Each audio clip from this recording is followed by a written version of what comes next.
casualties as a consequence of the police shooting back. That just gives you an indication of what a tough job they have and how well they do it on a regular basis. So I think the danger, as I said, is that we somehow suggest that the act of a troubled individual speaks to some larger political statement across the country. It doesn't. You know, when some white kid walks into a church and shoots a bunch of worshipers who invite him to worship with him, we don't assume that somehow he's making a political statement that's relevant to the attitudes of the rest of America. And we shouldn't make those assumptions around a troubled Muslim individual who is acting on their own in that same way. Now, with respect to the issue of guns, I am going to keep on talking about the fact that we cannot eliminate all racial tension in our country overnight. We are not going to be able to identify ahead of time and eliminate every madman or troubled individual who might want to do harm against innocent people. But we can make it harder for them to do so.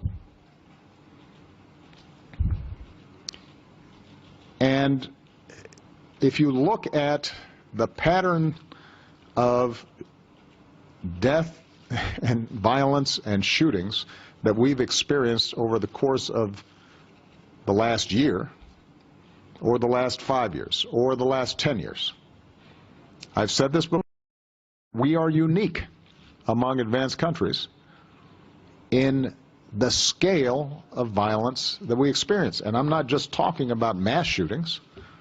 I'm talking about the hundreds of people who have already been shot this year in my hometown of Chicago.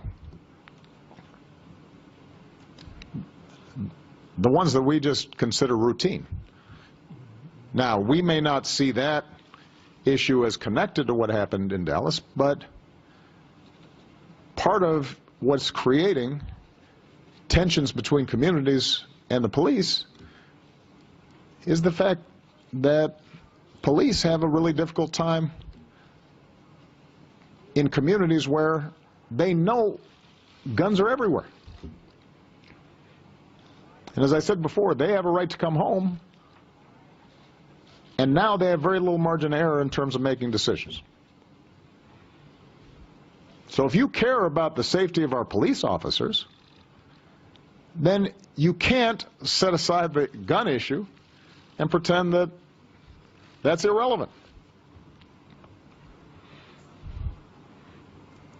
At the protests in Dallas, one of the challenges for the Dallas Police Department as they're being shot at is because this is an open carry state, there are a bunch of people participating in the protests who have weapons on them.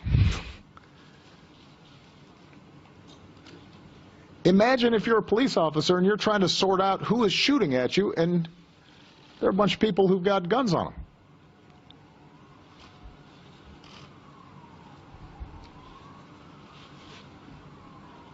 In Minneapolis, we don't know yet what happened, but we do know that there was a gun in the car that apparently was licensed,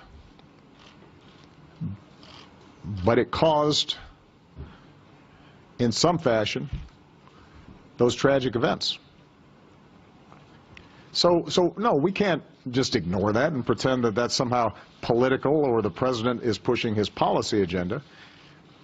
It is a contributing factor not the sole factor, but a contributing factor to the broader tensions that arise between police and the communities where they serve. And so we have to talk about that. And as I've said before, there is a way to talk about that that is consistent with our Constitution and the Second Amendment. The problem is even mention of it somehow evokes this kind of polarization. And you're right. When it comes to the issue of gun safety, there is polarization between a very intense minority and a majority of Americans who actually think that we could be doing better when it comes to gun safety. But that expresses itself in stark terms when it comes to legislation in Congress or in state legislatures. And that's too bad. We're going to have to tackle that at some point, and I'm not going to stop talking about it. Because if we don't talk about it, we're not going to solve these underlying problems. It's part of